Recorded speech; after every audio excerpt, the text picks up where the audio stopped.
Welcome to Spectrum News at 4. I am Rita Eno, coming to you live from Uyo. Let's take a look at the headlines. NFG commends Nigerians for successes recorded by the country in its 26th year of unbroken civil rule. The Senate replies critics, says National Assembly will rubber stamp in Nigeria's interest. Plus, Iran appoints new military chiefs after Israeli strikes killed top commanders. Details of these stories and more in a moment.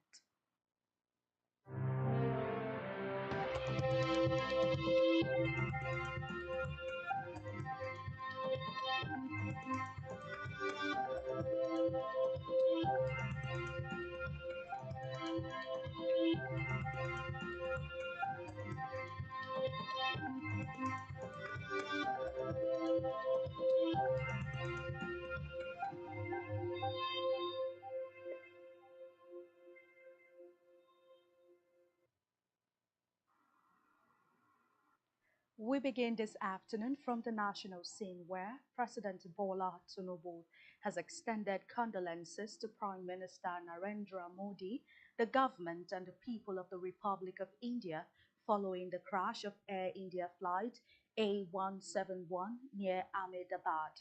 Reports say the London-bound Boeing 7878 Dreamliner carrying 2 pilots, 10 cabin crew, 169 Indians, 53 Britons, 7 Portuguese, and 1 Canadian crashed at about 1 p.m. yesterday at Ahmedabad. Reacting, the Prime Minister Modi said the incident was stunned and saddened everyone, adding that Sardar Vallabhbhai Patel International Airport in Ahmedabad has been shut till further notice. Meanwhile, in a statement signed by his Special Advisor on Information and Strategy, Bayo Onaoga, President Tinubu expressed deep sorrow over the tragic incident and offered prayers for the families of the victims, the injured, and the entire Indian nation during this moment of grief. Tinubu also commiserated with the leaders of Great Britain, Portugal, and Canada over losing their nationals on the ill-fated flight. He commended the swift response of the emergency agencies in India and expressed his confidence in the capacity and compassion to make a difference in the complicated situation. The president prayed that God would receive the souls of the departed and comfort their families.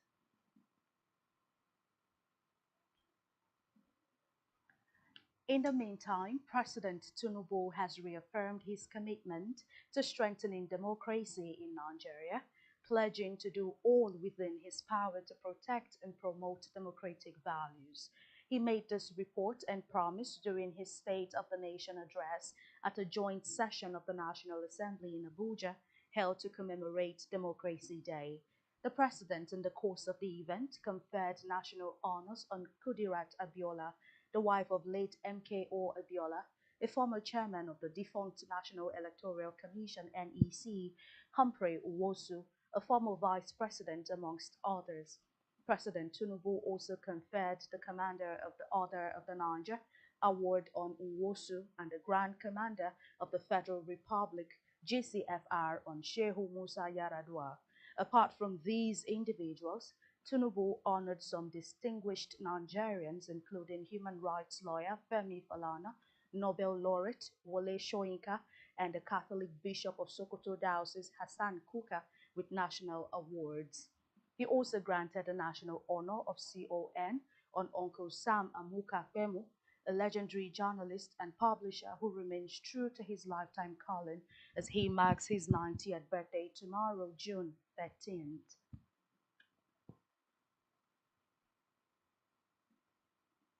Away from that, the Nigerian Governors Forum (NGF) has commended Nigerians for the successes recorded by the country in its 26th year of unbroken civil rule. NGF restated its members' commitment to work with the federal government and other stakeholders to deepen democracy.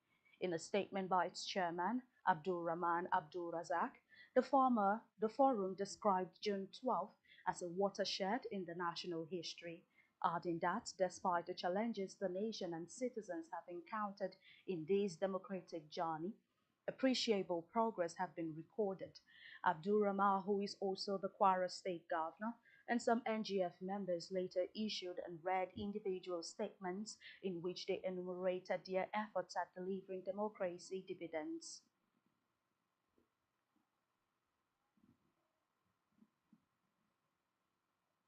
From the red chambers, the leadership of the National Assembly has reflected on 26 years of unbroken democratic governance and resolved to double down on delivery of democratic dividends to Nigerians. The Senate President Godswill Akpabio and the House of the Representatives Speaker Abbas Tajuddin spoke for the federal lawmakers during yesterday's joint sitting. President Bola Tinubu got a request from the lawmakers that the parliament should henceforth be used as a platform for the delivery of the State of the Nation address. Speaker Abbas made the request while Akpabio turned it into a motion which was unanimously adopted by the lawmakers. As the lawmakers unanimously adopted the motion, Akpabio told President Tinubu to consider the request while also paying tribute to him for being the first president to deliver the State of the Nation address to the nation through the parliament.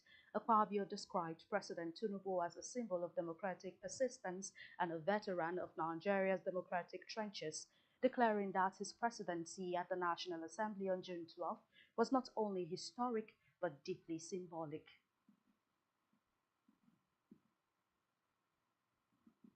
In the meantime, the Senate has reacted to criticism that the current National Assembly is a rubber stamp to President Bola Tinubu's led executive. The chairman of the Senate Committee on Media and Publicity, Senator Yemi Adaramodu, said the current National Assembly rubber stamps everything that is in the best interest of Nigerians. Adaramodu noted that the legislative arm of government is the soft target of most Nigerians.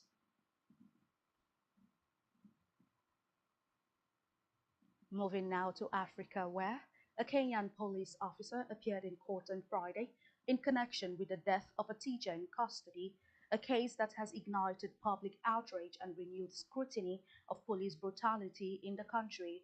Albert Ojwang, 31, died in police custody last weekend after he was arrested over social media posts criticizing a senior officer, Constable James Mokwana, who was attached to the Nairobi Central Police Station. He was arraigned in court by officers from the Independent Policing Oversight Authority (IPOA). The watchdog requested 3 weeks to complete its investigation, telling the court that Mukwana was present on the night Ojwang was booked by the Directorate of Criminal Investigation DCI officers. Police spokesman Michael Muchiri confirmed to newsmen that a constable had been arrested over the incident but referred further questions to IPOA, which did not respond to the request for comment.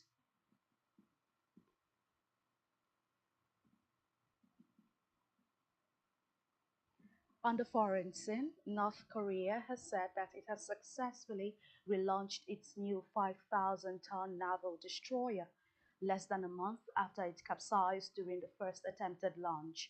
The country's leader, Kim Jong-un, had reacted furiously to warship's failed launch in May and demanded it quickly repaired. At least four officials, three shipyard officials, and one senior official have since been arrested over the incident. According to reports, the ship has now been fully restored, but given how quickly it has been relaunched, experts are questioning whether the repairs are complete.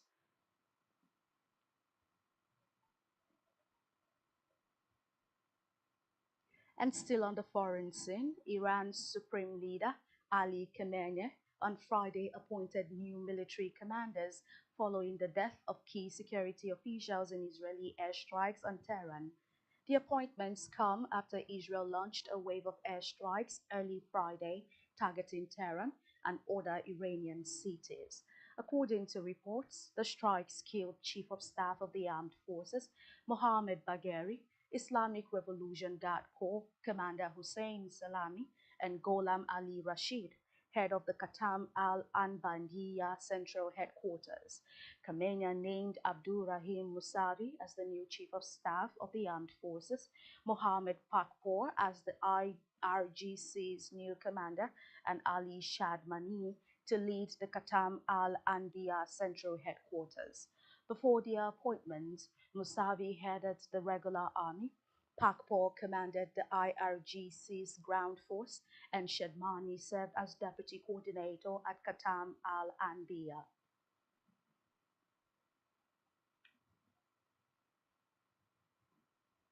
And still to come in the news, Liverpool agrees £116 million deal for Wirtz.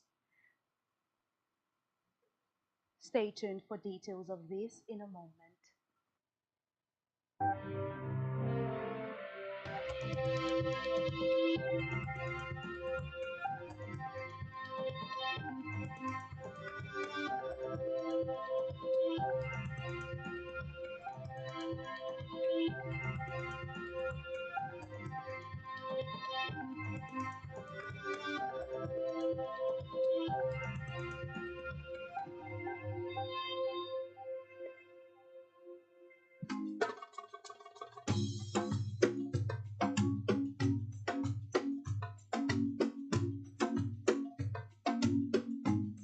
Broadening your horizon is what every living being not only genuinely desires, but heartily pursues and intentionally invests in. For in the gathering of men, only those whose minds are in tune with the dynamics of the past, present, and future innovations, inventions, politics, and governance are respected. We are Spectrum Television, and broadening your horizon is our obsession. Risk on your decoder now to connect Spectrum Television on the frequency 12589, symbol rate 26250. That is frequency 12589, symbol rate 26250, polarization horizontal, and join our online community at spectrumtvlive.ng. For further inquiries, please call 0704 158 5642 or 0704 541 7707. Spectrum Television, broadening your horizon.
Many thanks for staying tuned, and now to the rest of the news stories. On our business news, the Nigerian Upstream Petroleum Regulatory Commission (NUPRC) has told oil producers that it is set to implement the drill or drop policy. The chief executive of the NUPRC, Benga Komolafe, disclosed this when he received a delegation from the Independent Petroleum Producers Group at the Commission's headquarters in Abuja. According to a statement by the NUPRC, Komolafe emphasized that oil and gas producers must either begin production within a specified time frame or relinquish their licenses. He stated that the policy aimed to revitalize the oil sector, ensure optimal use of assets, and boost government revenue. And still in business, the Manufacturers Association of Nigeria (MAN) has decried the high interest rates by banks as manufacturing exports crashed from the last peak of 1.04 trillion naira in the third quarter of 2024 to 294.4 billion naira in the first quarter of 2025, representing a 746.3 billion naira plunge. Foreign trade data from the National Bureau of Statistics shows that manufacturing export value in quarter 1 2025 was 294.4 billion naira, indicating a 40.43% decline from 494.2 billion naira recorded in the preceding quarter. In an interview, the Director General of MAN, Shego Ajayi Kadir, noted that the sector's performance had slumped due to policy fallouts, especially the 27.5% monetary policy rate, which has diminished the sector's viability.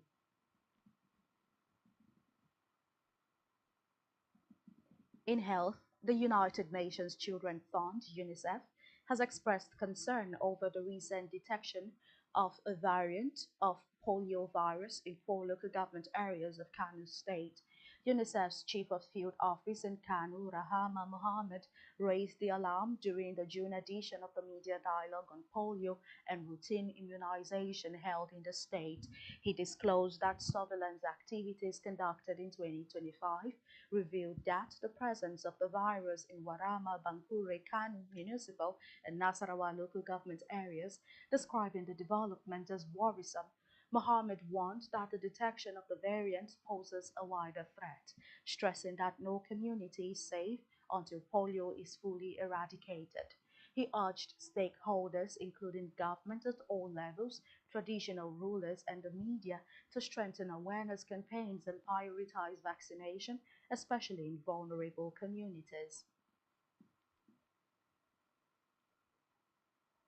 And now to sportswear. Liverpool have agreed a £116 million deal to sign Germany attacking midfielder Florian Wirtz from Bayer Leverkusen. The fee includes a guaranteed £100 million and a further £16 million in add-ons. Those bonus payments would become payable if the Reds achieve a sustained level of success at the elite level and would only then become a British record. Wirtz made his debut for Leverkusen at the age of 17, scoring 57 goals in 197 games for the club. He helped them win the Bundesliga for the first time in 2024 and has scored 7 goals in 31 appearances for Germany since making his national debut in 2021.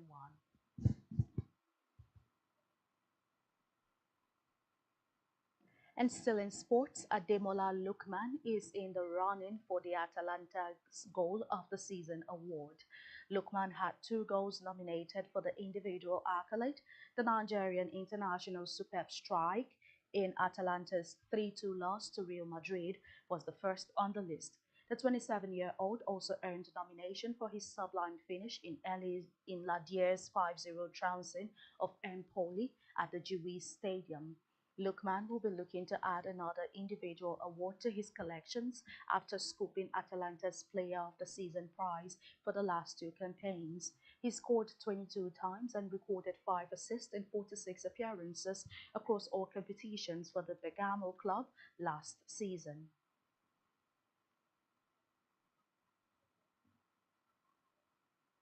On our entertainment news, Nigerian Afropop star Adewale Mayowa Emmanuel, popularly known as Mayoko, has officially released his third studio album titled Still the Mayor. The album dropped in the early hours of Friday across all major streaming platforms, following a brief delay from its initial May 2nd release date. The announcement came Thursday night via Mayokun's verified X account, where he wrote, the 12-track album features high-profile collaborations with Fireboy DNL, Davido, Rotimi, King Promise, Olive the Boy, and Jackie. Mayokun had earlier revealed that Fireboy appeared twice on the project, making it a standout contribution from the YBNL artist.